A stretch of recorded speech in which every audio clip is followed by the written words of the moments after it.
Satu Kebumen. Yang milih siapa masuk jadi siswa SMA 1 Kebumen? Yang milih daftar ke sana siapa? Kita. Yang ikut tes siapa? Kita. Yang diterima siapa? Kita. Atas pilihan siapa masuk sana? Pilihan sendiri. Secara otomatis begitu diterima, secara umum seluruh aturan yang berlaku di SMA Negeri 1 Kebumen menjadi wajib kita taati. Sama dengan agama. Yang milih Islam siapa? Yang nyuruh panjenengan sampai hari ini jadi seorang muslim dan muslimah siapa? Sadar nggak jadi muslim dan muslimah?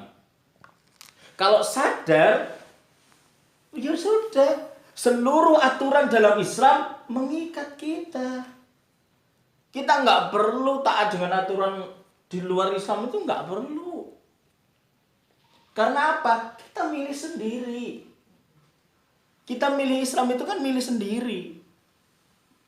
Itulah bedanya kenapa kualitas para sahabat dan para kita saat ini itu jauh banget. Bahkan kita bisa melihat saat ini deh, mu'alaf itu sepertinya kualitasnya jauh di atas kita dalam memahami Islam daripada kita yang dari lahir itu muslim. Kenapa sih mu'alaf itu jauh lebih hebat? Para sahabat itu mu'alaf semua. Para sahabat itu tidak ada yang dari lahir muslim. Abu Bakar dari lahir muslim? Enggak, duluan dia lahirnya daripada Kanjeng Nabi. Umar bin Khattab dari lahir muslim? Enggak. Utsman bin Affan? Enggak. Ali bin Abi Thalib? Enggak. Semuanya statusnya mu'alaf. Kenapa mereka hebat? Mereka menemukan kebenaran Islam dengan ini. Mereka benar-benar membandingkan keyakinan mereka yang dulu dengan keyakinan yang dibawa oleh Muhammad SAW. Mereka benturkan itu di kepala mereka. Mereka benturkan itu di akal mereka. Tentang kebenaran ajaran nenek moyang mereka dengan ajaran yang dibawa oleh Muhammad SAW.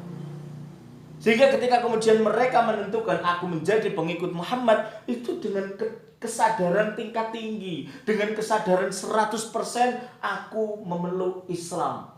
Memaknai kalimat la ilaha illallah, tidak ada Tuhan yang wajib disembah, yang wajib ditaati, yang wajib dipatuhi illallah, kecuali Allah.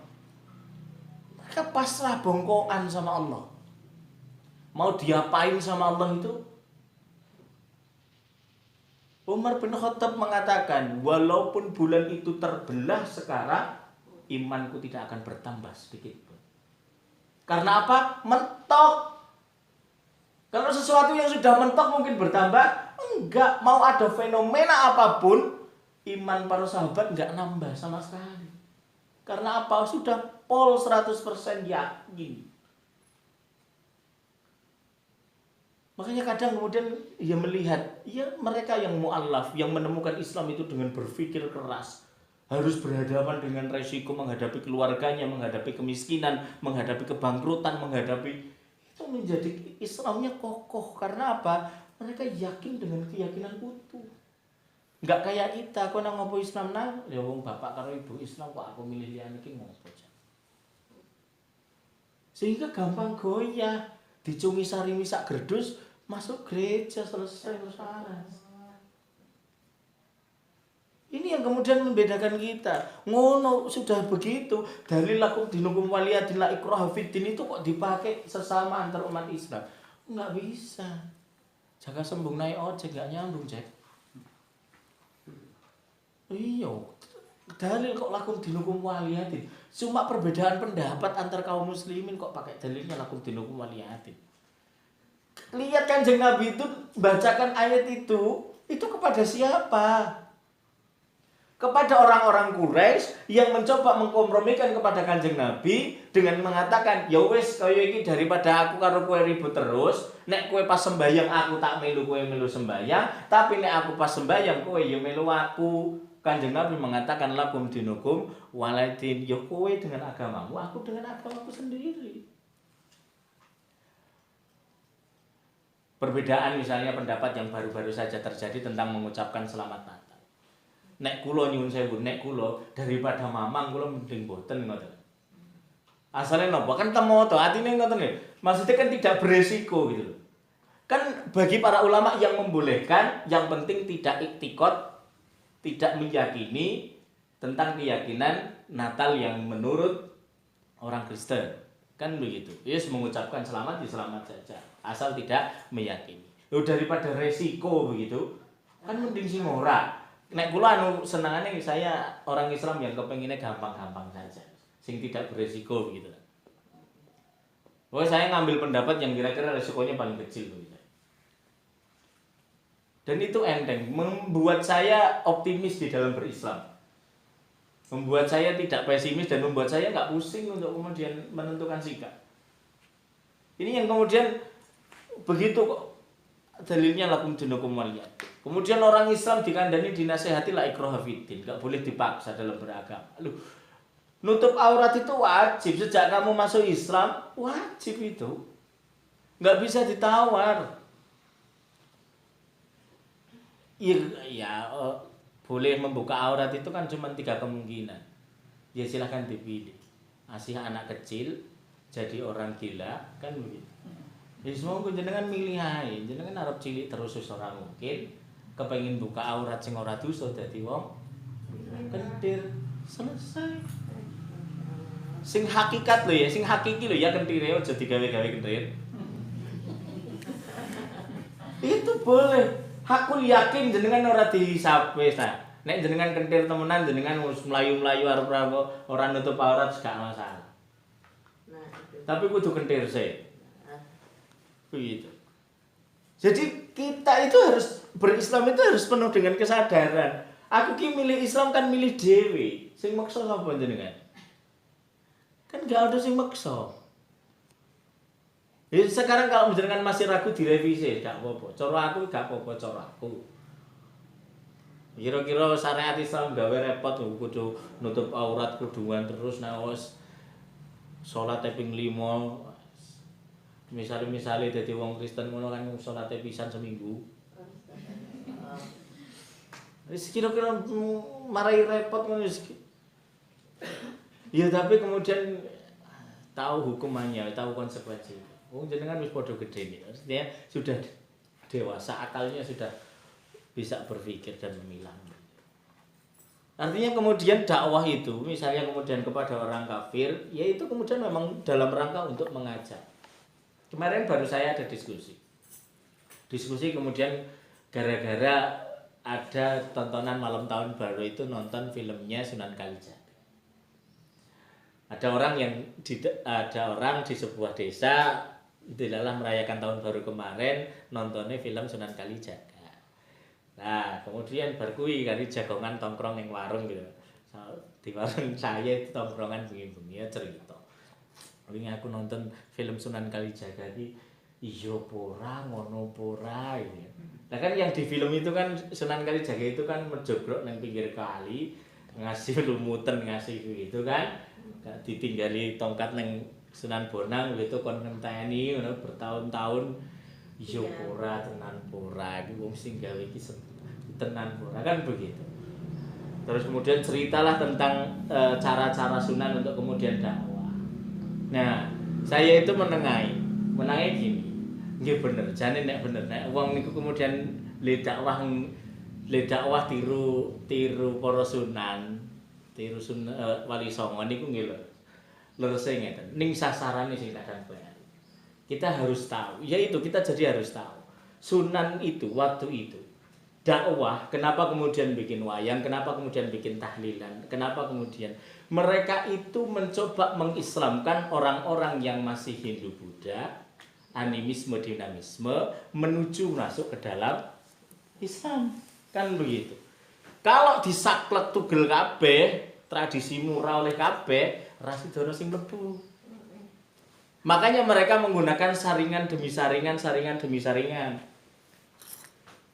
Kan harus diingat, sasarannya Wali Songo waktu itu adalah orang Hindu Buddha, orang animisme dinamisme, digiring sidik-sidik mlebu Islam. Nah, kemudian dakwah sekarang boleh dengan cara seperti itu. Ketika menghadapi objek dakwah yang masih punya keyakinan lain. Masih punya keyakinan lain dalam makna, yo, siki Islam dicampur dengan kejawen. Islam kejawen. Oke lah didakwai dengan cara yang tradisional begitu boleh.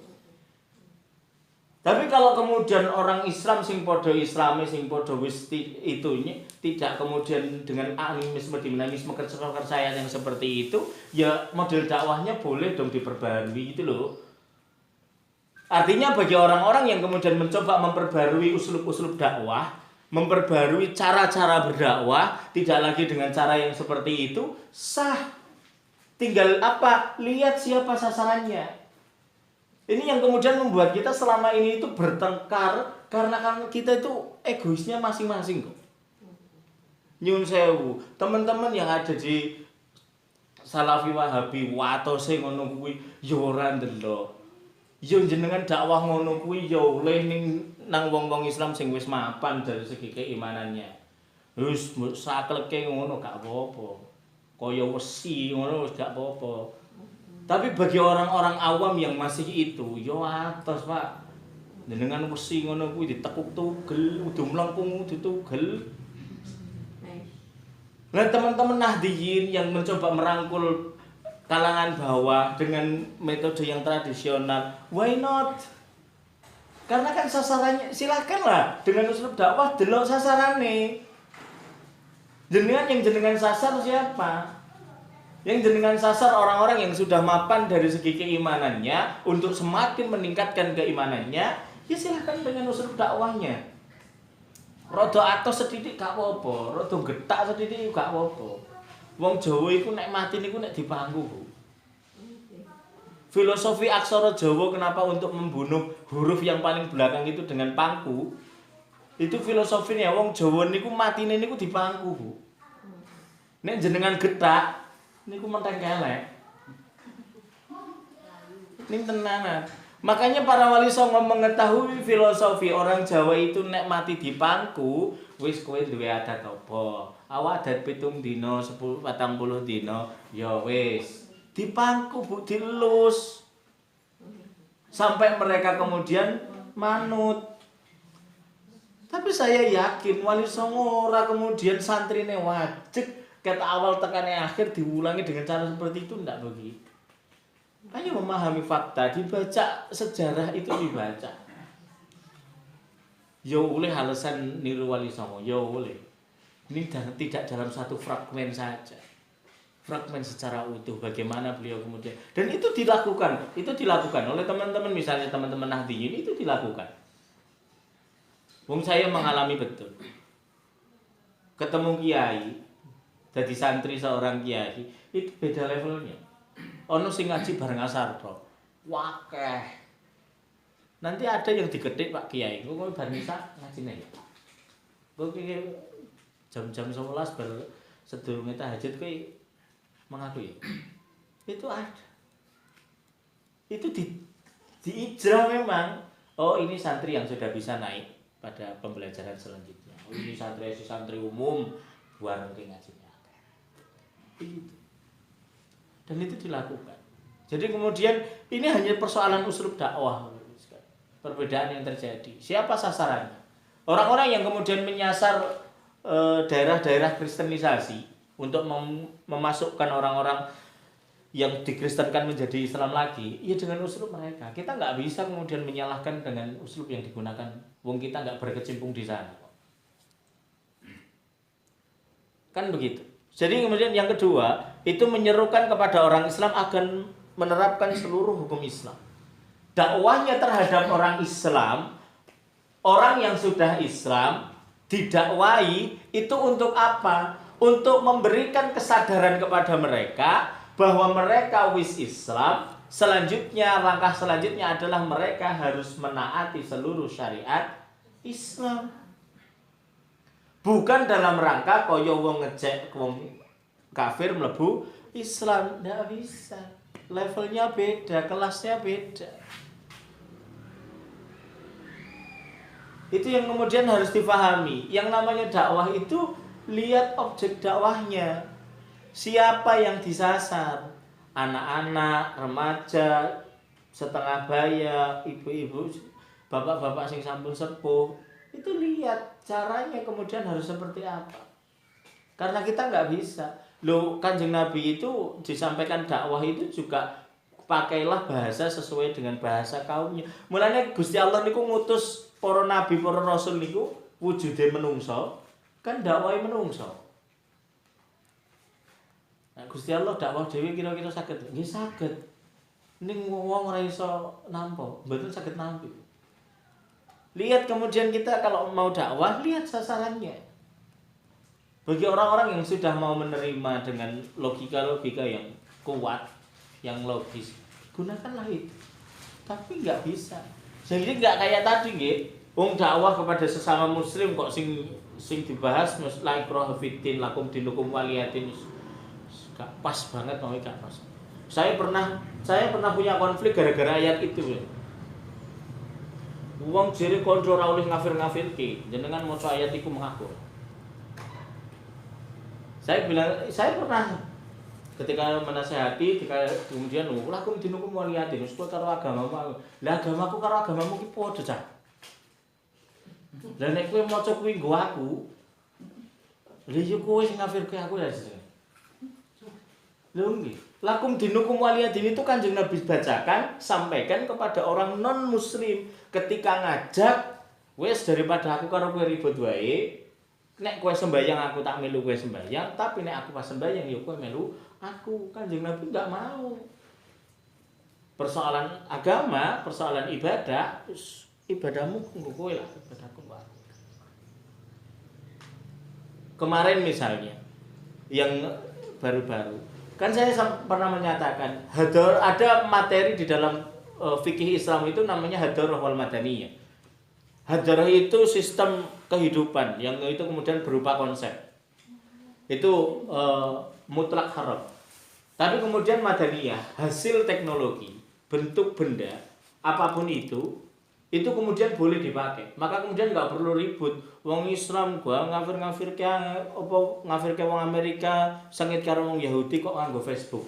Facebook kan ciptaane wong Amerika, ciptaane wong Yahudi. Wong itu kan hasil teknologi. Apa yang salah? Tidak ada yang salah. Selama tidak bentuknya khos, selama bentuknya itu sah kita pakai. Handphone itu kita mau pakai Vivo juga nggak apa-apa, mau pakai Oppo juga nggak apa-apa, Samsung ya nggak apa-apa. Walaupun itu produknya orang-orang kafir, kan nggak khos ini. Yang khos, contoh yang khos, madaniyah yang khos, salib itu khos. Bentuknya kan ada, tapi khos sing nganggo salib mesti Nasrani. Nggak boleh kita pakai kalung salib itu nggak boleh karena apa? Dia khos. Khusus banget, sudah spesifik banget. Maknanya itu sudah tidak bisa dikaburkan lagi gitu loh. Nggak bisa dikompromikan lagi. Itu khos. Patung. Ya sudah. Patung itu khos. Dia madaniyah, bentuk teknologi, hasil buah dari sebuah teknologi, tapi dia khos. Itu kemudian bentuknya patung itu khos. Jadi nggak boleh juga. Yang handphone ini semuanya ini teknologi. Itu boleh selama madaniyahnya adalah madaniyah madaniyah yang masih bersifat umum, mau diciptakan oleh siapa saja, boleh. Lah memang Kanjeng Nabi nganggo klambi jahitannya mesti jahitannya wong Islam? Enggak. Memang Kanjeng Nabi waktu biyen urip le dagang karo wong Islam tok? Enggak. Dol tinuku dengan orang Islam tok? Enggak. Jadi kemudian baik-baik saja. Lucu kalau orang kemudian wala gaya-gaya kemudian dakwah rada atas sithik sing nganggo HP, sing nganggo. Masalahnya di mana? Masalahnya ada di kamu. Masalahnya apa? Kowe le ngaji ora tekan materi ini. Durung tekan. Ojo kaken biji gitu loh. Loh iya, ada di dalam fikih Islam itu ada. Kan Allah yang menjamin. Al-yauma akmaltu lakum dinakum. Pada hari ini telah kusempurnakan bagimu agamamu. Islam itu sempurna, Allah yang ngomong.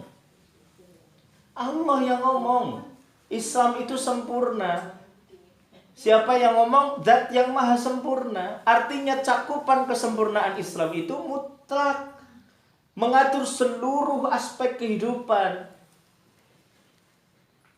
Ya wong ki yo lucu, kadang ngomong kemudian wala wong segera arep tuku ben dadak-dadak nggawa Islam. Wala wong tongkrong ning warung be kakean dalil. Ya sing arep dalil yo kadang sing dalil yo ora pas. Wong ngobrol ning warung ngono yo dadak dalil dedok ning kabeh. Begitu Bapak Ibu sekalian. Jadi kemudian kita itu dalam berdakwah itu lihat kemudian sasarannya. Yang ketiga, menegakkan amar ma'ruf nahi mungkar. Itu dakwah. Dakwah itu amar ma'ruf nahi mungkar, ngajak yang baik, tinggalkan yang jelek. Baik itu sesuai syariat, jelek itu pelanggaran terhadap syariat. Jadi standar kita yang namanya baik itu sesuai syariat, bukan yang lain. Ora gerak salapik. Yang namanya jelek itu adalah pelanggaran terhadap syariat. Mau bermanfaat seperti apapun, ketika itu pelanggaran terhadap syariat, itu keburukan. Mau merugikan seperti apapun, kalau itu ketaatan terhadap syariat, itu kebaikan. Itu yang kemudian harus tertanam pada diri kita. Api elek iku mungguhe Gusti Allah. Asalnya sesuk sing biji, pada akhirnya finalnya Gusti Allah kemudian yang biji. Kemudian seruan dari Allah itu begini. Makanya kemudian kita itu berjamaah. Berjamaah itu maksudnya adanya Subulus Salam, adanya Nahdlatul Ulama, adanya Muhammadiyah, adanya yang lain dengan kelompok-kelompok dakwah. Itu memang diserukan sama Allah. Harusnya berkelompok. Allah mengatakan di dalam Quran surat Ali Imran ayat 104, Allah mengatakan, dan hendaklah ada di antara kalian segolongan umat yang menyeru kepada kebaikan, menyuruh kepada yang ma'ruf dan mencegah dari yang mungkar. Merekalah orang-orang yang beruntung. Kata Allah segolongan umat, artinya berkelompok. Dakwah mboten mungkin dhewean. Wabot, dakwah dhewean wabot. Kanjeng Nabi niku mboten kuat. Buktine napa? Kanjeng Nabi ngumpulaken sahabat. Bar sahabat dikumpulaken diulang dikon dakwah. Sekelas Kanjeng Nabi niku mboten saged dakwah dhewean. Makanya mengumpulkan para sahabat dijek ngaji ning Arqam bin rumahnya Arqam bin Abil Arqam. Diulang ning Kanjeng Nabi. Bariku ngopo? Kon bubar, kon metu. Kemudian apa? Ngajak saudaranya, istrinya, orang tuanya, anaknya, diajak datang ke majelisnya Rasulullah di rumah Arqam bin Abil Arqam. Ngaji bareng. Habis itu keluar lagi, ngajak tetangganya, ngajak kerabatnya, ngajak. Itu yang kemudian terjadi. Hingga Islam itu tersebar itu dengan memang caranya begitu. Nulisan iki arep dijek ngaji ngono dadi wong tuwa kadang kita ya. Anake dijek ngaji ngono cerewete. Ngajine ngaji apa? Ning endi? Ustaze sapa? Materine apa? Aja mengko nek kowe melu nang kono malah dadi Islam garis keras. Kadang momok menakutkan seperti itu wis bocah dikon ngaji ku yo angel apa meneh jenengan nambah-nambah aja ngaji wis aneh-aneh. Wah, alhamdulillah rasa ngaji ibu ngono. Tenanan lho. Nggih. Wah, nek aku nunggu dhewe. Itu yang kemudian bocah lagi dikon ngaji ae angel. Malah diweden-wedeni, ade kepengin ngaji diweden-wedeni kok kowe mlebu aliran keras. Wonten jenengan kuwatir niku bukan bocahe dindek kali ngaji, dijujugaken dikancani ben jenengan weruh dhewe, krungu dhewe, kira-kira engko tekanmu makane dikandani nang, wong ngajimu kaya kaya apik nang, ya sesuk mangkat. Sesuk ora usah dijujuk neh ya. Gitu. Wong jenengan anake arep pamit ngaji wis diweden-wedeni. Mbok jadi orang tua itu yang bijak gitu loh.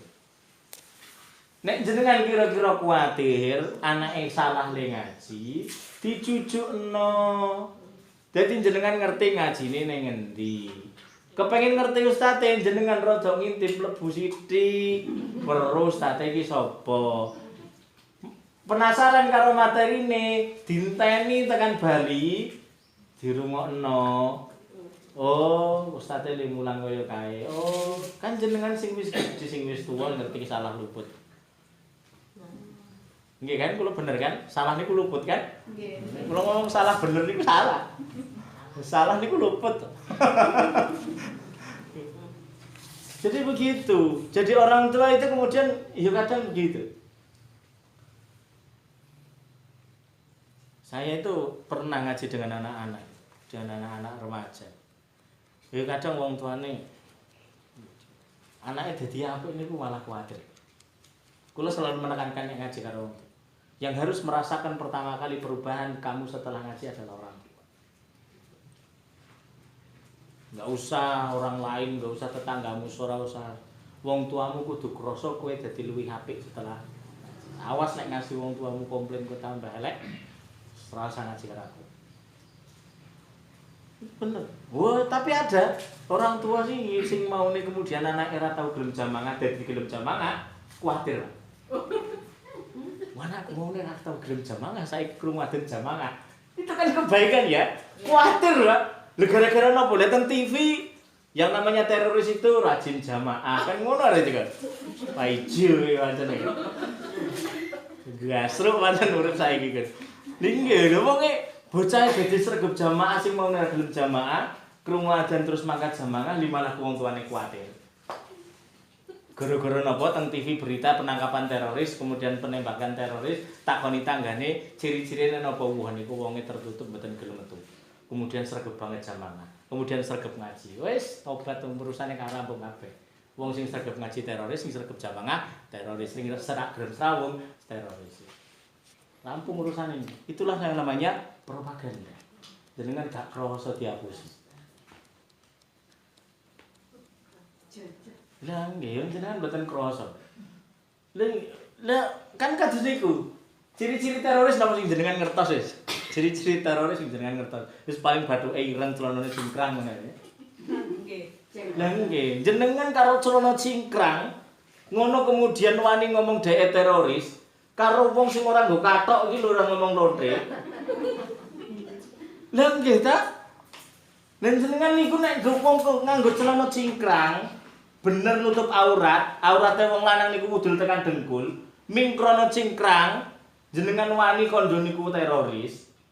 Lan jenengan weruh wong wedok ora nggo kathok, ngono ya ora wani ngomong lonte. Jal. Kira-kira nyuwun sewu nek ana dulure jenengan apa anake jenengan wadon nganggo rok mini kemudian diomong ning wong dasar lonte gek kok rasane kok ngamuk. Lha wong tuane sing anake sregep jamaah krana cingkrang, krana jenggoten diomong teroris kaya apa rasane? Sah dong. Bagi orang-orang cingkrang, jenggoten, rajin jamaah, rajin ngaji diomong teroris kesuh niku sah napa mboten? Sah. Kaya wong wedok mlaku ning pinggir dalan nganggo rok mini diomong lontre niku kesuh arek. Wis sah kan? Lho nggih, buktine napa? Jenengan mboten wani aruh-aruh ngoten kok. Hati-hati aja doran kaya lontre, ngono lho. Lah nggih, Kak? Kena ujaran kebencian. Iya, please realistis. Duwe akal ngoten jenengan diwehi akal teng Gusti Allah kan mikir. Yang ada di TV itu tidak selamanya benar. Bukan selamanya benar. Itu bisa bentuk propaganda, menakut-nakuti. Islamofobia bahasanya saat itu. Lah kemudian realistis kita kemudian dalam menjalani hidup ini. Dakwah itu baik. Wong sing aruh-aruh dakwah, sing aruh-aruh ngono kemudian walah sok suci gayamu wis. Kaya kowe apik-apik dhewe. Lah pundi enten wong sing apik niku pundi? Sing mboten duwe celone pundi? Wong kula tuduhi siji wong kecuali Kanjeng Nabi nggih. Ora duwe cacat. Wong digoleki cacate sak truk lho cukup nggo wadah cacate.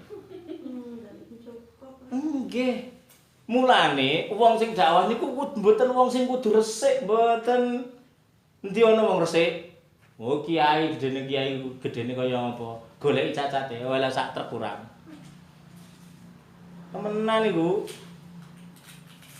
Mulane matur nuwun kalih Gusti Allah.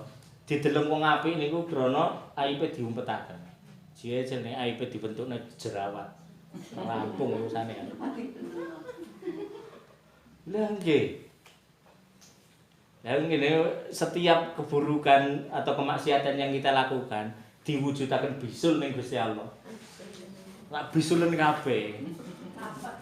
Kabeh bisul lho. Laris bakul niku. Apa? Bakul salep kene.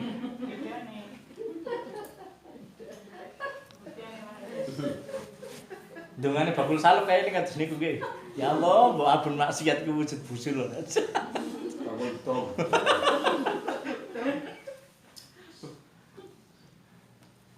Ya begitu. Jadi kemudian ini realita yang kemudian ada di dalam kehidupan di sekitar kita. Kita kemudian harus bijaksana melihat itu semua. Wong Islam niku saestu gitu, kula matur teng ngajeng panjenengan sak. Wong Islam niku saat ini benar-benar lagi dipecah belah. Digawe kerongan gak rampung-rampung. Ampun gelem. Pesene kula ampun gelem di pun ben niki niku sek enten sing ngedu sapa kula mboten wani ngomong kula mboten weruh wujude ning ampun gelem didu pun berprasangka baik berhusnudzon dengan sesama muslim wis nang ngopo kemudian kae do cingkrang wis wedi nyipret mlaku kemudian rodok becek dalane benyek kan baik-baik saja. Nah kalau kemudian jenggotan, iya wis wong jenggot sunah. Wis ora usah diomong akar gigi wis gak usah. Ngono ngasih memanipulasi fotonya Hasyim Asy'ari. Hasyim Asy'ari itu jenggotan. Kuwi dadak dirusak jenggotnya pakai Photoshop.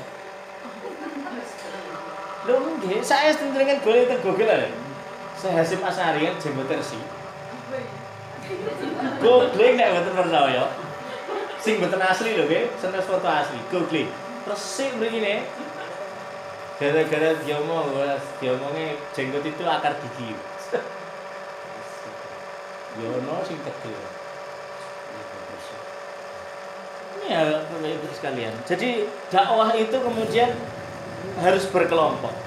Ya wajar sekarang jadi kalangan kaum muslimin banyak banget kelompok-kelompok dakwah. Baik itu kebaikan, berarti kesadaran umat Islam untuk berkelompok di dalam berdakwah meningkat. Itu kebaikan. Kesempatan untuk berfastabiqul khairat semakin tinggi. Karena apa? Kompetitornya banyak. Terus jenengan ora usah haru-haru, ana kancane melu kono, ben ora usah dieret-eret kudu melu aku, santai ae. Pun mboten apa-apa. Asal isi kemudian api, asal isi kemudian wis sampun. Ketok maksiat sing dikandani kemaksiatan. Niku ampun teng hadapan umum, adab dalam memberikan nasihat niku mboten. Islam nggih gadah aturan. Lalu kemudian yang berikutnya, kedudukan dakwah dalam kehidupan. Ayat nas yang hadis yang berkali-kali saya sampaikan. Mulane niki wau kula matur, dakwah niku fardhu ain. Setiap panjenengan niku wajib dakwah. Mboten tugase kiai tok. Mboten tugase ustaz, mboten tugase mubaligh, mboten tugase niku tok mboten. Dakwah itu fardhu ain. Gusti Allah Kanjeng Nabi ngendika man ra'a minkum mungkaron. Man ra'a sapa sapane wong kang weruh sapa man minkum saka golongane man mungkaron kemungkaran fal yughayyir mongko wajib marang man ngubah kemungkaran. Man panggilannya itu man, sapa sapane wong, semua orang. Kanjeng Nabi itu ngendikane kados niku. Mboten ya muballigh. Ya ulama ra'a minkum mungkaran, mboten. Mboten al ulama ra'a mboten.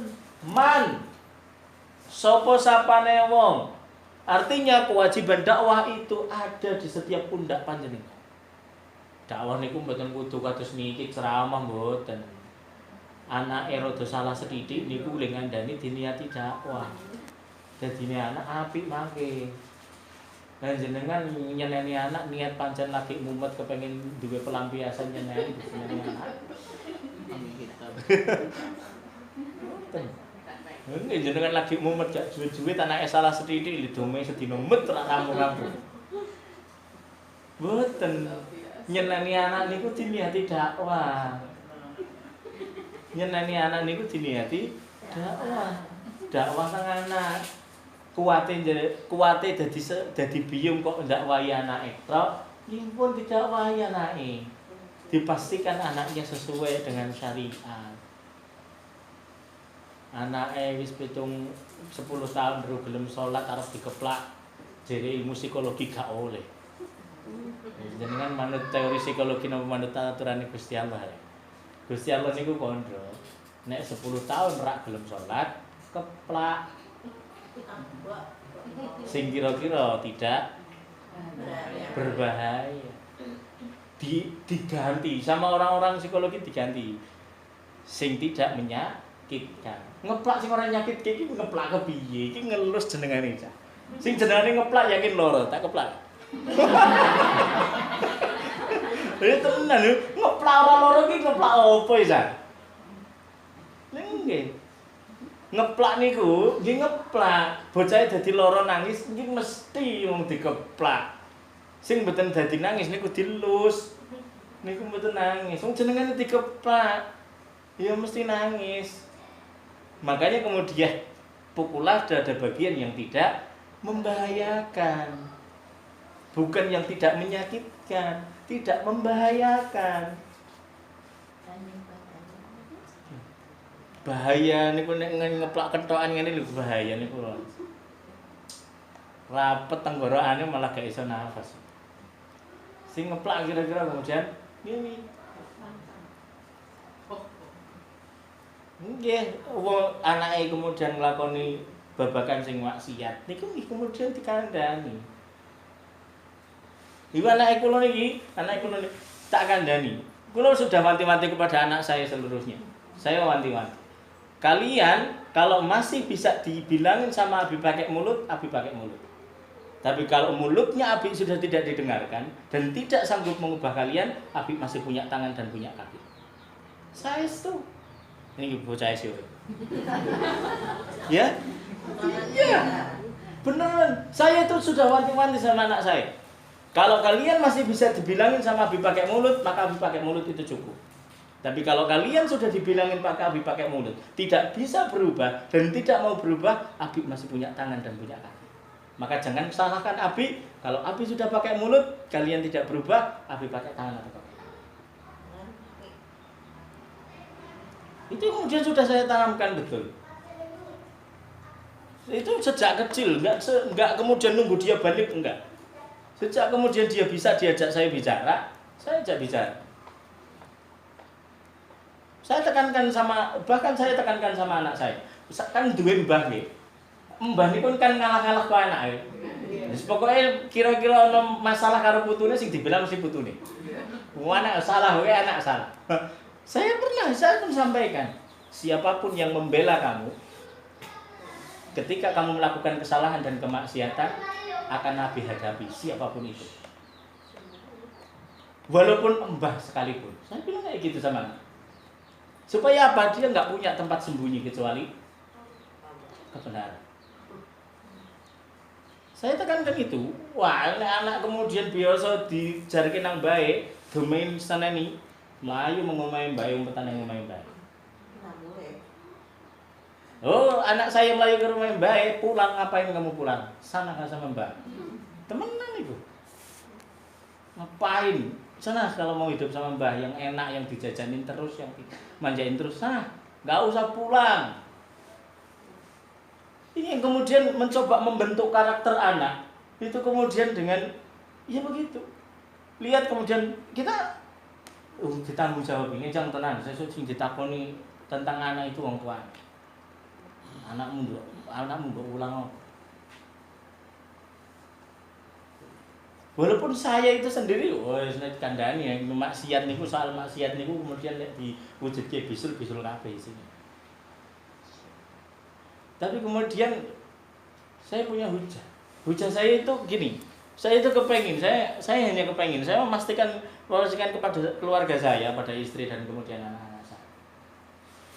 Ketika kemudian ya apapun itu, kalau saya harus masuk surga itu saya nggak mungkin masuk surga dengan amal saya. Terus saya pesimis. Siapa yang bisa menolong saya? Ya keluarga saya. Makanya saya orang yang cukup keras dengan di keluarga itu saya cukup. Kalau guyon kan mung mriki. Kalau guyon itu tong mriki. Nek ada yang nek wis mlebu omah kan. Nggih mboten kereng mboten. Tapi kemudian kula cukup meneng ae pun wong saomah meneng kabeh. Kula rada kereng, nek teng omah rada. Saya cuma hanya kepengen berpikir. Saya cuma berpikir supaya kemudian memastikan apa? Besok istri saya dan anak-anak saya itu mau bersaksi di hadapan. Ketika lebih soleh mereka, ketika lebih solihah istri saya daripada saya, itu setidaknya saya punya hujah. Mereka lah yang bersaksi bahwa kesolihan dan kesolihan mereka itu karena saya. Bukan saya, aku kalau nek ngendelke amale terus pesimis loh. Tapi kemudian kita punya anak, kita punya istri, kita punya keluarga. Buat mereka kemudian solihun. Bikin mereka setaat mungkin kepada Allah. Hingga kemudian mereka nantinya bersaksi di hadapan Allah. Siapa yang kemudian membuat engkau salah? Mulane kata konco kados niki. Kita diharapkan banyak teman seperti ini. Itu kemudian supaya saling bersaksi besok di hadapan Allah. Semakin banyak saksi kita, ya Allah, kula niku tahu ngaji bareng kali kancane kula tak goleke teng swarga kok gak ketemu. Yakin jenengan duwe syafaat nggo kancane jenengan. Saestu. Jenengan duwe syafaat iki kancane jenengan. Ngenjek mulane nek mlebu swarga goleki kanca-kancane sik arep. Mulane dieling-eling. Berinteraksi, kedekatan itu kemudian dibangun. Itu baik. Kemudian nas yang kedua, zamidat yang jiwaku ada di tangannya. Kalian harus menyerukan kepada kemakrufan dan mencegah dari kemungkaran, atau Allah akan menurunkan siksa dari sisinya kepada kalian sehingga ketika kalian berdoa Allah tidak akan mengabulkan doa kalian. Pilihannya saking Gusti Allah begitu. Kanjeng Nabi mesenakan Gusti Allah niku beramar ma'ruflah kalian, berdakwahlah kalian, ajaklah manusia pada kebaikan dan jauhkanlah dari keburukan. Atau jadi kalian mau melaksanakan amar ma'ruf atau Allah akan menimpakan siksanya. Sampai pada level kalian berdoa kepada Allah, Allah sudah tidak mau mendengarkan. Mulane niki mulai akeh bencana ngoten yo mbok mikir sithik ae wis gak usah jeli-jeli. Kenyataannya jere rob wis ditanggul wis tanggule didhuwuri wis. Jere gempa bumi, jere tanah longsor ditalut wis ditanggul wis dijejel seluruh cara secara manusiawi sudah. Kok esih ae? Mohon sadar. Seperti kemudian Umar bin Khattab, Kanjeng Nabi, ketika ada bencana, itu yang ditanyakan kepada masyarakat yang tertimpa bencana, itu bukan soal bantuan, bukan soal apa-apa. Sing ditakonaken kemaksiatan apa yang kalian lakukan sehingga Allah menurunkan bencana ini kepada kalian. Sing ditakonaken niku kemaksiatan apa yang kalian lakukan? Kemaksiatan apa yang terjadi di daerah kalian sehingga Allah menimpakan musibah ini di tempat kalian? Itu yang kemudian harus diintrospeksi. Mbok ajeng talute nutupi gunung. Kroakaken sedikit jebol-jebol. Allah itu ya Allah ya Rabbi. Kurang ketok moto napa Gusti Allah menunjukkan kekuasaannya niku. Wong gedene pesawat. Ombere kados nika. Ya tahu ana atas pesawat ya tabrakan. Iki mudeni kepriye? Manusiawi ora. Ombere pol niku lho, ombere pol niku ombere pol. Langit iku lho ombere ra karu-karuan. Iso pesawat serempetan. Pesawat yo gedhi, ora cilik menthikan mboten. Gedhi. Yo iso ngoten. Kurang apa? Gusti Allah itu sudah menunjukkan kuasa kon merusak sesuatu niku kecil bagi Allah. Itu yang kemudian harus kita pahami. Ini kemudian pentingnya dakwah. Kalau sudah tidak ada dakwah dan orang grogi dengan dakwah, ya tadi kan ini sudah kelihatan. Setiap dakwah itu dihalangi oleh masyarakat itu sendiri, itu sudah kelihatan. Mau kemudian Islam radikal, mau Islam fundamentalis, Islam garis keras. Kemudian ora usah melu ngaji, ora usah melu ngaji sing aneh-aneh. Ngaji sing aneh-aneh niku ngaji sing kaya apa kok gak ngerti. Ngaji sing aneh niku sing ngono. Lha wong ngaji sing jogetan selawatan kalian joget ya mboten diomong aneh. Biasa mawon ya. Lah nggih. Aneh-aneh niku napa jane?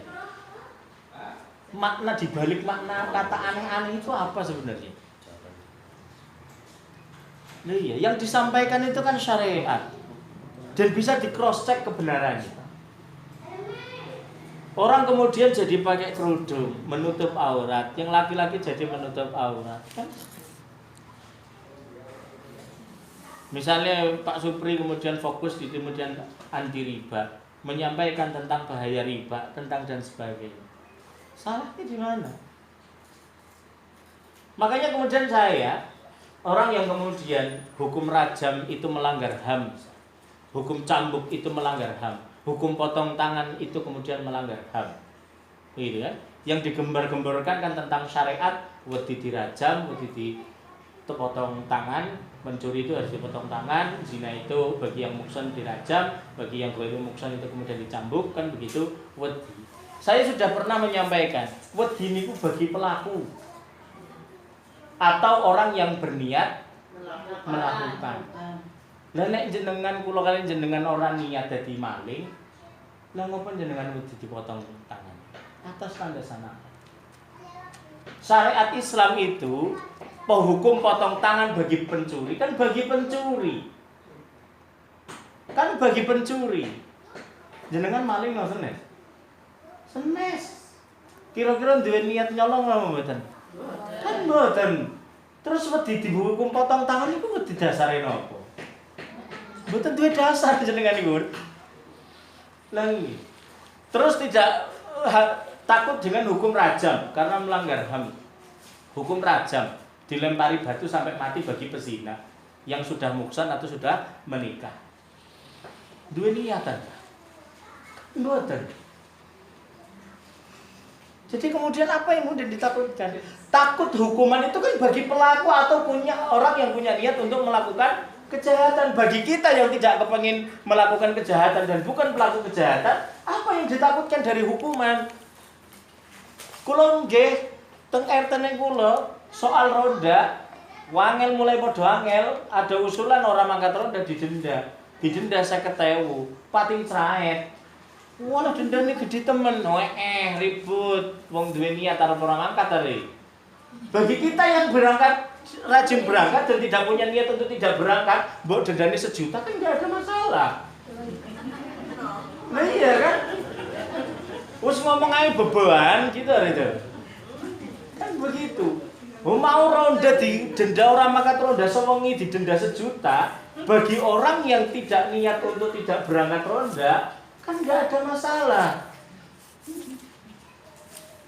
Terus syariat Islam yang begitu indah sudah diatur langsung dari Zat yang Maha Agung, dari Allah Subhanahu wa Ta'ala, dari Tuhan kita semua, yang sudah diatur sedemikian rupa untuk kemudian memberikan kenyamanan kepada kehidupan manusia.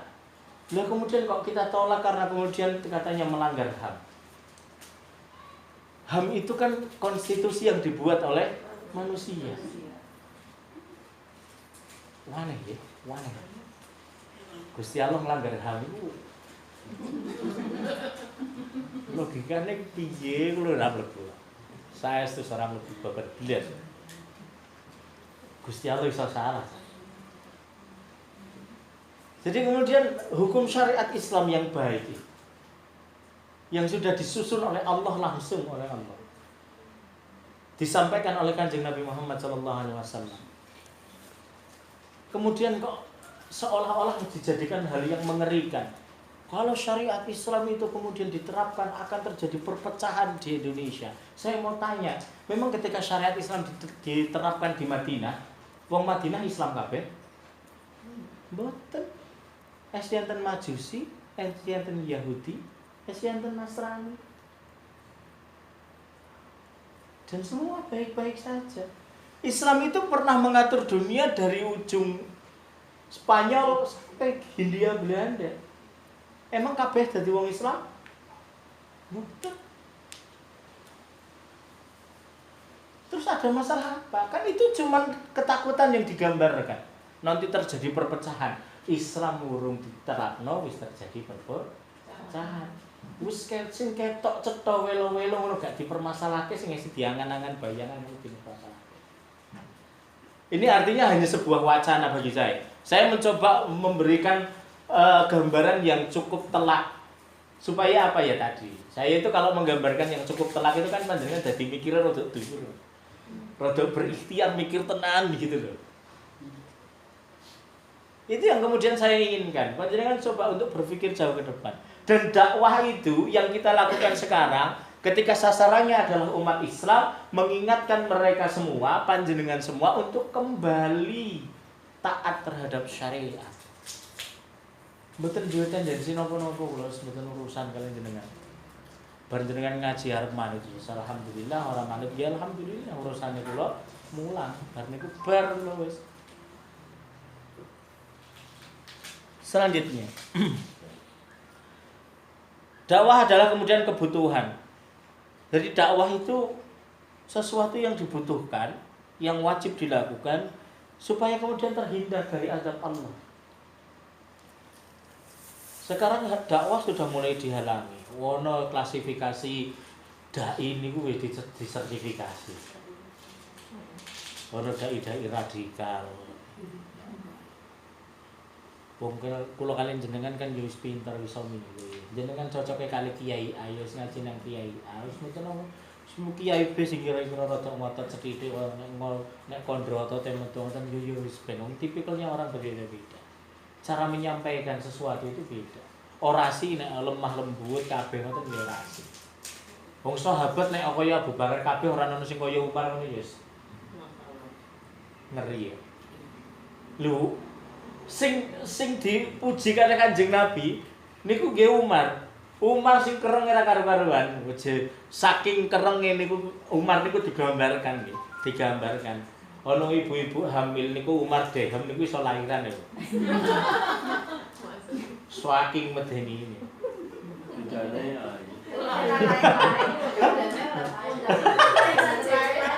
Ala tunggal. Lah nggih. Niku dan itu lho Kanjeng Nabi niku nate ngendika seandainya ada nabi setelahku maka yang pantas menjadi nabi selanjutnya adalah Umar. Senes Abu Bakar, senes Utsman sing alus saya karo-karuan. Sing kereng kaya Bu Umar bin Khattab. Niku kendikane Kanjeng Nabi, seandainya ada nabi lagi setelahku, maka yang pantas jadi nabi selanjutnya adalah Umar. Umar niku pas mlebu Islam, pengumuman pas hijrah niku kabeh sahabat umpet-umpetan mangkat jam 2 bengi jam 3 bengi ben ra konangan. Umar awan-awan kon hijrah mlaku tenteng pedang. Sapa sing bojone kepengin dadi rondo, anake kepengin dadi yatim, halangi saya untuk berhijrah. Itu Umar. Umar niku sapa sing bojone kepengin dadi rondo, meret. Coba halangi saya untuk hijrah. Sapa sing anake kepengin dadi yatim, halangi saya untuk berhijrah. Sing liyane umpetan, Bu. Niku dewekan. Baru Umar mbiyen Kanjeng Nabi mulang teng omahe Arqam bin Abil Arqam, Niku lawange ditutup, jendelane ditutup petengan dedek. Begitu Umar masuk Islam, Umar takon Kanjeng Nabi, niki sing jenengan ulang bener napa mboten janjane? Lho bener. Lah nek bener ngopo petengan? Dibuka. Ya pun Gusti Allah langsung menurunkan ayat untuk keluar kalian semua menyerukan. Langsung Kanjeng Nabi bukan dua barisan, yang satu dipimpin oleh Hamzah bin Abdul Muthalib, yang satu dipimpin oleh Umar bin Khattab keliling Mekah waktu itu menyerukan kalimat tauhid. Umar sing marahi. Umar protes. Khomer, ayat tentang khomer niku bola bali, niku gara-gara napa? Diprotes sama Umar. Umar niku seneng khomer. Dikandani nggo ayat siji ora ngandel, dereng ngandel ya.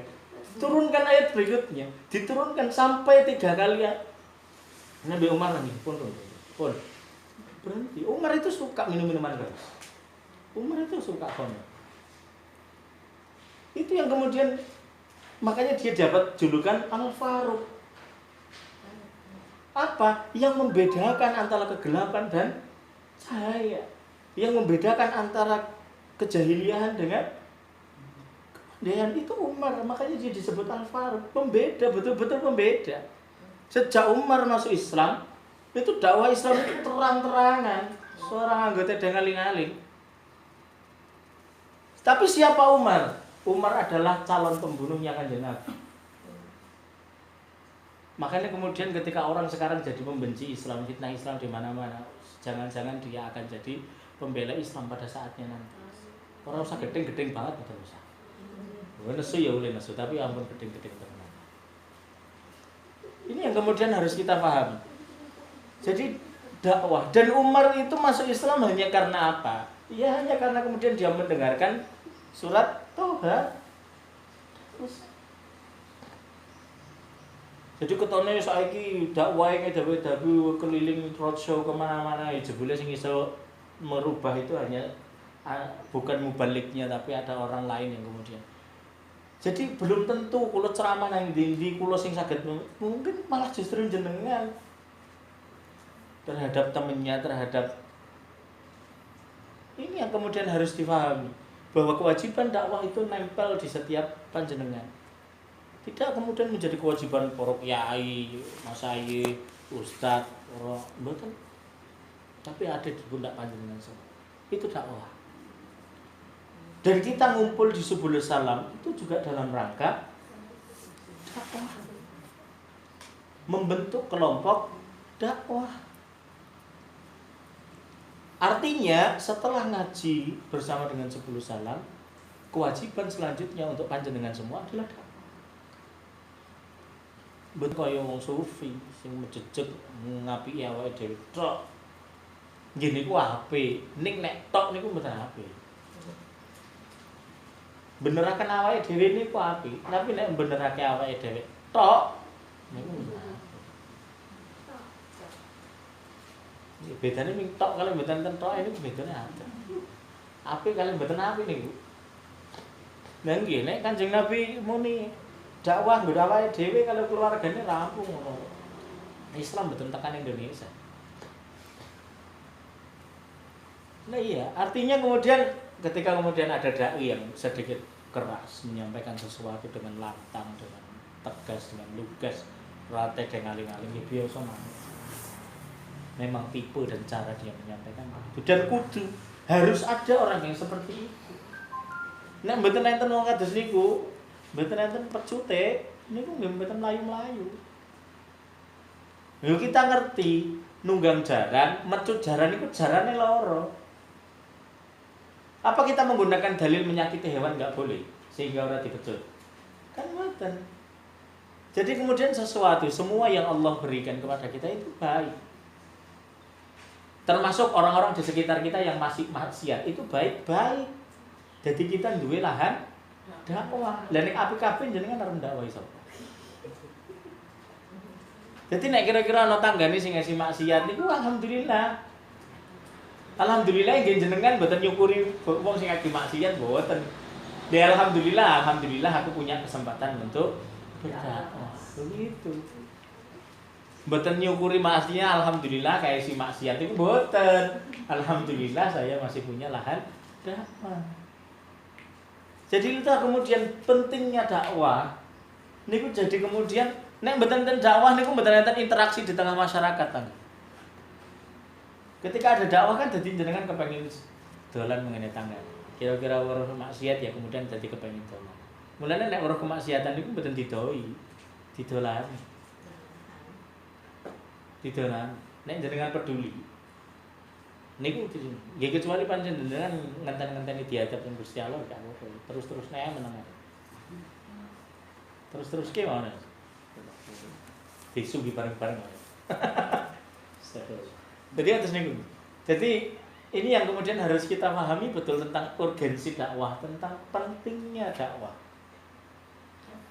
Dengan mikir Pak Agung, Pak Komar, Pak Mahfud, waduh-waduh saka Kudus tekan Kebumen, wes. Nggo ngopo jan? Apa mereka kemudian sudah meratakan Kudus dengan 10 salam? Murung. Betul. Tapi ya kemudian itu sebagai sebuah ikhtiar, enggak apa, itu baik. Ini yang kemudian harus terus kita tanamkan pada diri kita. Target kita terhadap diri kita menjalani kehidupan ini adalah taat kepada Allah. Ridhonya Gusti Allah itu yang menjadi penting. Jadi Bapak Ibu sekalian yang dirahmati oleh Allah, ini kemudian yang menjadi urgensi pentingnya dakwah bagi kita. Saya itu baru ini saya itu kalau pas ngumpul sama anak sama istri itu kemudian benar-benar kula niku selalu kelingan kalimatnya Umar bin Khattab. Kalimatnya Umar bin Khattab niku saestu saya tidak peduli dengan saya kaya atau saya miskin. Yang penting bagi saya adalah kapan Allah ridho kepada saya. Jadi kemudian saya tidak tahu apakah ketika saya kaya Allah itu ridho atau justru Allah lebih ridho ketika saya miskin. Jadi kaya dan miskin itu bukan hal yang penting bagi saya. Yang penting bagi saya adalah keridhaan Allah Subhanahu wa taala terhadap kehidupan saya. Bapak Ibu, yang penting dari hidup ini adalah keridhaan Allah. Jenengan saestu jenengan bisa mengintrospeksi diri panjenengan. Mulane ben ora lara ati ning tangga, sadurunge dikandani tanggane, jenengan introspeksi. Ketika jenengan masuk menjadi golongan agniya, orang-orang yang memiliki kemampuan harta, diintrospeksi. Sing tahu miskin, diintrospeksi. Biyen pas aku miskin karo saiki pas aku sugih, luwih kepenak ndi ning ati ning ibadah kali. Nek pas luwih kepenak sugih ya alhamdulillah berarti syukuri Gusti Allah. Tapi jenengan nek kemudian jadi sugih terus jadi sibuk ora kober mangkat ngaji, ora kober diundang tanggane tahlilan kemudian etok-etok sibuk. Ngancok sibuk ngurusi bisnis, ngurusi kae, kumpulan rapat terus apa nang kono diundang tahlilan tanggane ora tau mangkat. Kok jenengan dicap garis keras. Sing setuju tahlilan. Ya diundang tanggane tahlilan.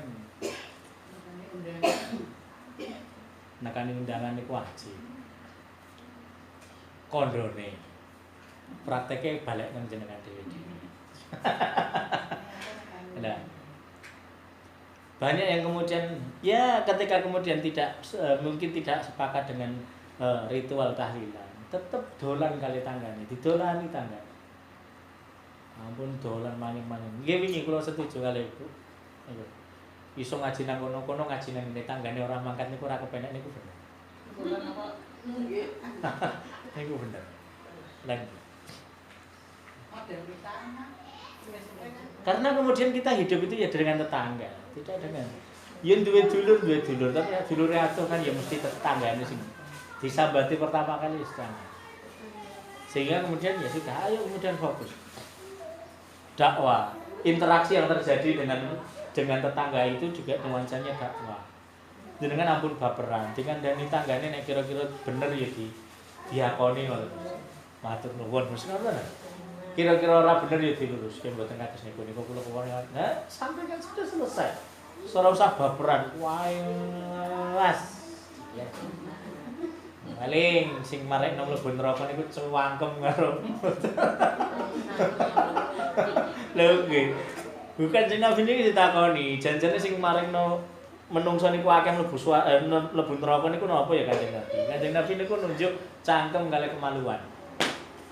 Nabi kali kemaluan. Jadi itu dua hal yang akan membuat banyak orang masuk neraka.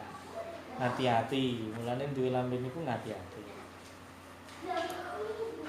Bicarakan kemudian tentang kebaikan orang lain. Nggih, kira-kira kemudian butuh diintrospeksi, nggih kemudian diintrospeksi. Didatangi secara pribadi, orang nang forum, orang nang lagi kumpulan begitu kemudian ada adabnya. Islam itu sempurna mengatur seluruh aspek kehidupan, apapun itu. Jadi itu urgensi dakwah. Kemudian dakwah itu memang berjamaah, tidak mungkin sendirian. Mboten kuat, mau sekali berkanjeng Nabi ini. Terus jenengan nek dakwah, jenengan kemudian nek dakwah, kira-kira tanggane angel diomong, ini ku mboten usah nesu. Panjenengan niku kalih kula niku dosane pirang-pirang. Kanjeng Nabi sing ora duwe dosa. Niku dakwah 10 tahun, kuli wong pinten? 40. 10 tahun, Bu, Pak.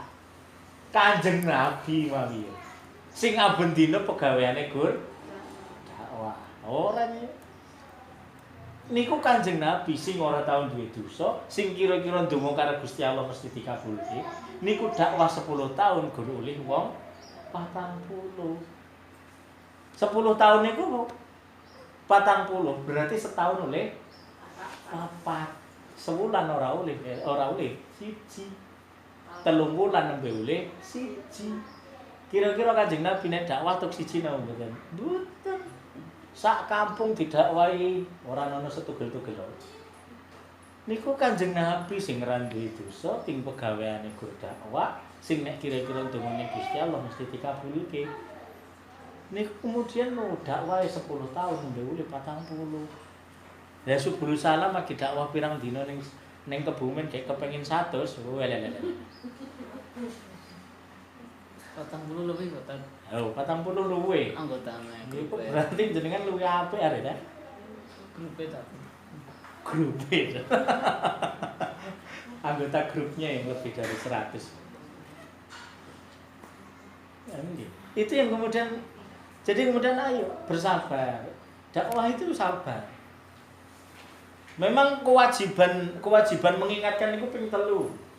Jenengan kira-kira weruh tanggane maksiat kandhani pisan. Esi maksiat, esi wajib jenengan ngandani pindho. Kemudian esi maksiat meneh, esi wajib jenengan ping 3. Nah bar niku jenengan wis ora wajib hukum. Arep dijarne tok iki mboten napa-napa. Tapi nek jenengan teruske ngandani, ganjarane luwe terserah jenengan. Uripe jenengan arep muspro, apa arep diteruske ganjaran terserah jenengan.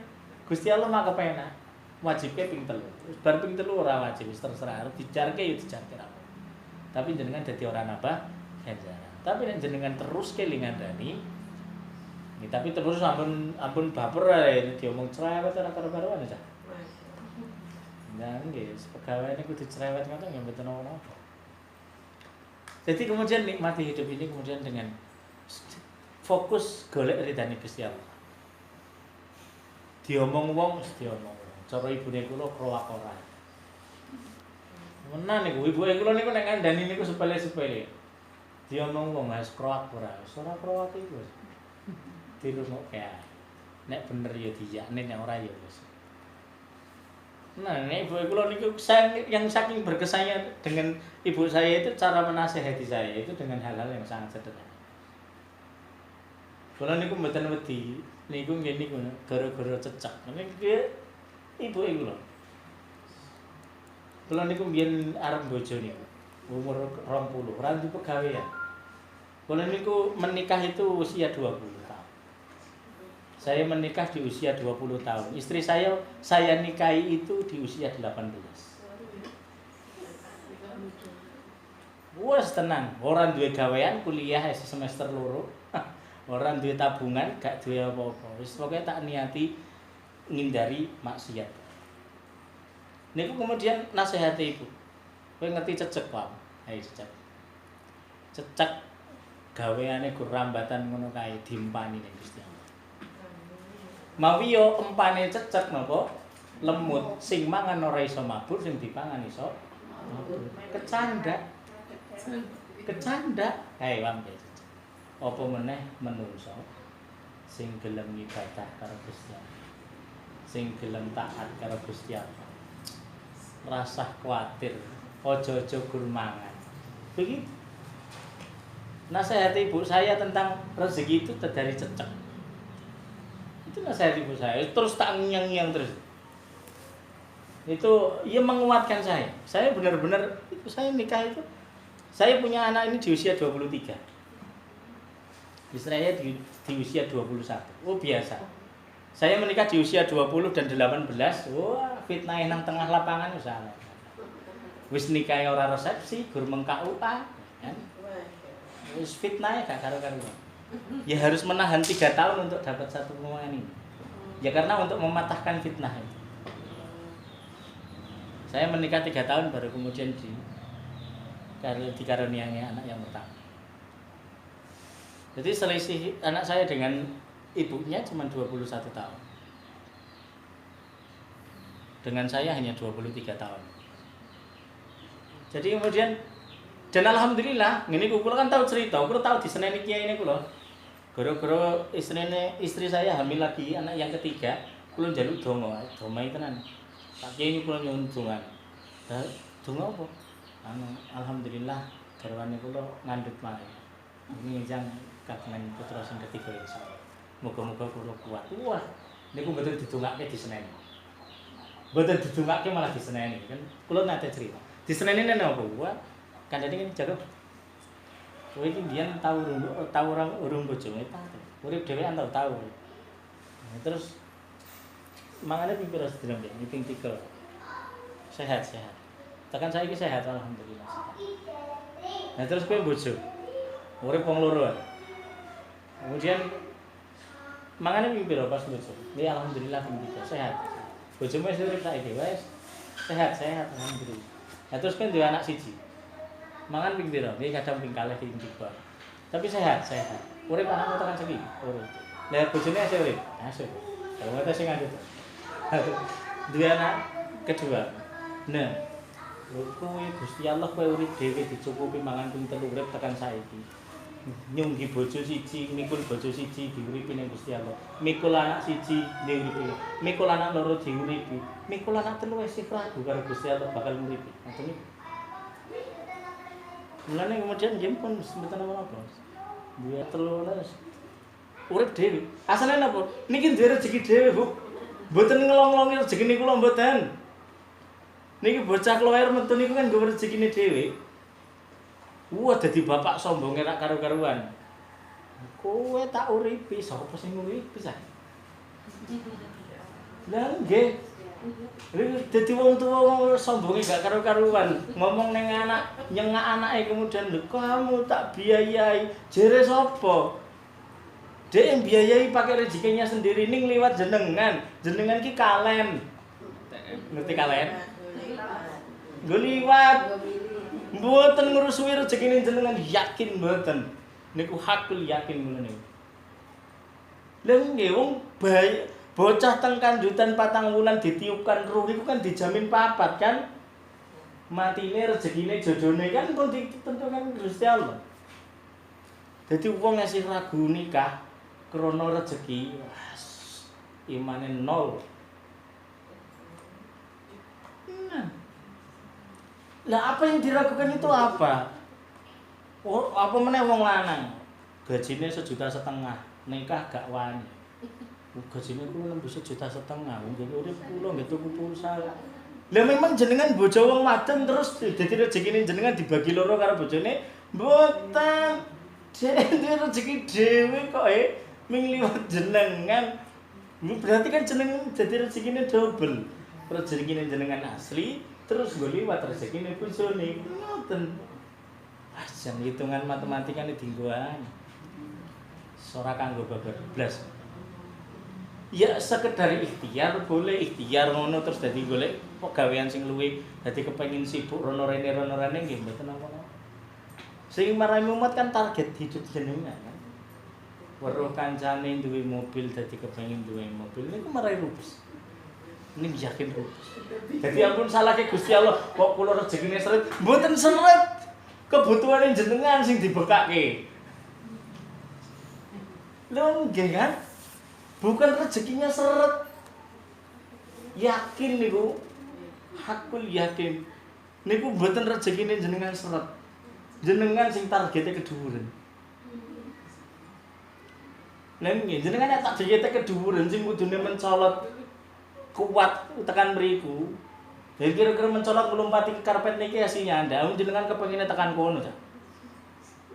Kan jenengan dadi dadak tuku alat, dadak tuku ondro. Lah tuku ondro niku sing kudune mboten butuh dadi butuh. Jadi kemudian ya Allah, ngene niku kula wanti-wanti, sing digolek teng donya niku ridhone Gusti Allah. Mboten ridhone tangga wis. Tanggane ridho mboten ridho urusane. Urusan rawunan rantet. Ridhone Gusti Allah, sing dipados niku ridhone Gusti Allah.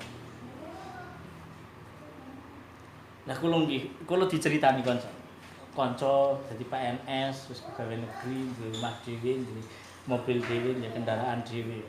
Terus kula isih sing motor etek-etek ngoten biasa mawon. Biasa.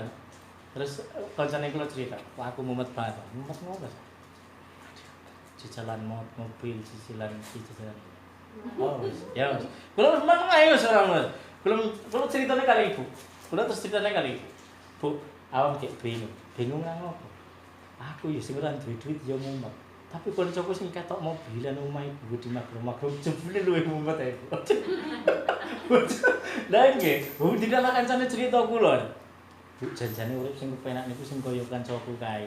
Ketok duwe mobil, ketok duwe omah, ketok duwe apa sing ketok kaya atun nelongso ngene ya. Kula cerita tenan kali Ibu. Kula cerita kali Ibu. Jadi saya itu menilai gini. Iya, wong ketok iku do magrong-magrong kae. Ki jebul mak jebul. Wong cerita dhewe aku mumet banget to. Mumet ngopo, Cak? Wah, rumahku wis nyicil, mobilku wis nyicil. Kula arep ngomong nyoran duwe mobil arep nyontok ora iso kan iki. Lha temenan iku nek kula mah biasa saja kula dijak cerita wong duwe mobil magrong-magrong ya ora apa-apa, ora masalah. Arep dijak cerita wong sing ora duwe apa-apa niku kula nggih mboten kemudian. Iki biasa mawon. Nggih pun wis ngono ya. Ya kemudian saya bersyukur ya alhamdulillah. Terus kono utange si pirang-pirang lungan aku urung wah jet. Dia kan sing aku ya orang ditang. Duwe utang ngono mboten puluhan ya. Jadi begitu ya sudah. Saya itu kemudian ya kepengin sebagai manusiawi hasrat itu kepengin. Saya punya anak 3 itu ya bingung. Nyusul anak 3 dua motor itu bingung. Nyusul kakangnya mung pondok adine saking kepengin melu. Lah kepripun le nyangking jan. Kepripun kula tahu semotor ber5 tahun dilalah kecelakaan tiba. Iya meniki ngrasake. Nggih, saya bingung. Dari segi manusiawi saya kepengin. Ya iso sekali-kali kemudian jenguk kakaknya bareng semua. Ya yang jenguk biasa jenguk ya saya sama istri sudah. Adik-adiknya itu ketemu ini ya ketika ini pulang tok pun. Setelah itu enggak. Kalau saya 2 bulan sekali bisa ketemu karena 2 bulan sekali dibolehkan dijenguk. Saya bisa ketemu 2 bulan sekali. Tapi kalau adiknya enggak, ketemu itu ya benar-benar kalau dia pulang. Kalau enggak pulang ya enggak ketemu. Ya segi manusiawi saya kepengen, tapi kemudian bagi saya ketika masih dipercayakan sama Allah seperti ini ya dinikmati. Jadi orang kemudian ngoyo, kalau kemudian kepripun. Dia kepengen ngoyo, tapi kemudian tak pikir meneh. Mungkin keterusan, kula wedi keterusan. Wedi keterusan niku kemudian kula ngoyo, kula dimampuke ning Gusti Allah tuku mobil, kula dadi kepengen liyane meneh. Kula dadi kepengen iki. Baru urip mobil kepengen iku meneh. Ngoyo meneh, kok kepengen iku. Nah, kula tidak nyaman hidup dengan dikejar target. Ya terus kemudian kula dipeseni nggih, nate dipeseni Pak Agung. Tak mbok jenengan kula nate Bu saestu niki ngisin-ngisini nggih, ngisin-ngisini tapi diomong ngisin-ngisini kula mboten ngisin. Kula nate diundang ngaos teng Magelang. Kula ngaos teng Magelang. Niku pesertane wakil teng instansi ya, saya sebuah instansi. Lah wong jenengane kemudian instansi besar dan pesertanya banyak, kan kula diwehi oleh-oleh. Oleh-oleh njilai gerdusan. Gerdusan mboten kursi siji. Digawake panitia. Digawake panitia ngetutke kula metu. Tak kok panitia. Maaf Ustaz, mobilnya yang mana? Kula harus diomong izin, kula mboten izin. Saya niku itu kejadian bagi saya. Saya kejadian. Oh, enggak usah, sudah sampai di sini saja. Itu sudah ditinggal saja, nanti saya yang ngatain. Loh, kenapa? Iya, soalnya saya naik motor. Begitu. Ya sudah, wong saya memang naik motor, saya mau berpura-pura naik mobil. Enggak, saya naik motor. Karena saya naik motor. Terus ini bawanya gimana? Enggak apa-apa, santai saja kan. Bawa. Gerdusnya tak buka kabeh, tak tekuki, tak tinggal. Niku tak kreseki dadi siji, tak gowo nggih motor. Nggih pun nggih motor biasa. Jadi kemudian saya mencoba, nggih pun yang penting Gusti Allah ridha. Kula mboten, saya tidak kepengin mengejar sesuatu yang kemudian saya ibu bapak ngoten niku wis ngandani dengan sederhana. Jadi saya membentuk diri saya yang seperti itu. Jadi kemudian sudah dinikmati saja. Saya berbagi seperti ini bukan kemudian dalam rangka saya menceritakan tentang kehidupan saya, enggak. Tapi saya kepengin panjenengan real konkret. Yakin saestu Bapak Ibu sekalian, urip niku sing digolek ridane Gusti Allah mboten liyane. Ajeng nguber napa mawon sing dunya yakin mboten kecantol. Yakin niku mboten kecantol. Koncone kula iki gadah kanca-kanca SMA, SMP. Mungkin kadang dolan lumpuh di satu tempat, mereka kemudian harus seolah perlente gitu. Kula mboten. Kula dolan teng warung kopi sarungan biasa aja. Ya. Kowe arep isin jago karo entong ya ngono jago nang liyane. Ora isin yo rene bagi saya ya sudah. Saya akan tahu mana teman saya dan mana. Jadi saya tahu. Jadi saya argumen Gusti Allah sing nyeleksi. Mana yang benar-benar ingin berteman dengan saya. Dan mana yang kemudian ya sudah biasa saja lah. Ini hal biasa yang kemudian hingga saestu golek ridane Gusti Allah. Mboten usah golek liyan, mboten kecanda. Golek ridane. Niki yang kemudian bisa ini dakwah. Nilai poin kenapa saya kemudian tetap bertahan. Ya saya yang satu bertahan psikis aja niki. Ya saya karena itu nilai plus saya, berharap disitulah nilai plus saya di hadapan Allah. Menengah pilih pun mantap karena menggombong wingi sing gombong itu mulai komplain karena saya kan wabri satu-satu. Sing gombong mulai komplain. Lu katanya kan dulu akadnya kan Rabu sama Ahad. Kan terus ada yang digombong. Kenapa sekarang hanya Rabu disuruh tok gitu. Nggih pun. Berarti besok Ahad kemudian harus ada yang digombong. Jadi Bapak Ibu sekalian, monggo benar-benar kita menata hidup kita standarnya syariat. Golek ridane Gusti Allah. Mengke ngene niku sugih para sahabat niku mboten sugih dalam mereka kemudian maksimal banget dalam pekerjaannya. Makanya mereka tidak merasa memiliki harta mereka. Ketika mereka dimintai infaknya enggak karu-karuan dan mereka cul niku ya cul koyo ngecul duit 1000 lah bagi kita.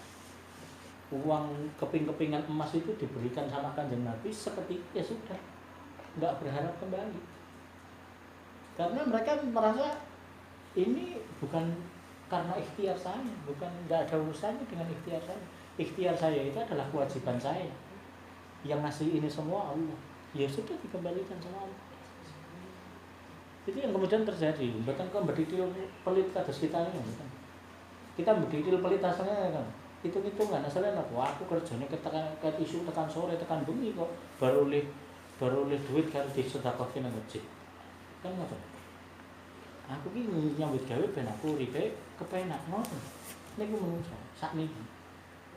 Weruh masjid elek ngoten ya. Masjidnya diapiki jam mangan sing disedhiki. Model wong Islam seniki iki koyo nun sewu koyo wong Kristen. Wong Kristen niku mboten mangkat sembahyang dinten Minggu mboten apa-apa sing penting infake tekan gereja. Saestu kene ditekoni. Nek mboten jamaah melu setunan niku mboten apa-apa asal infake tekan gereja. Lah wong Islam seniki kok tiru-tiru. Infake sing penting tekan masjid ora usah jamaah kabeh. Kacau. Nggih, begitulah. Saya kira itu yang bisa saya sampaikan untuk materi dakwah pada kesempatan kali ini. Monggo nek ada yang perlu didiskusikan. Dari saya akhiran, assalamualaikum warahmatullahi wabarakatuh.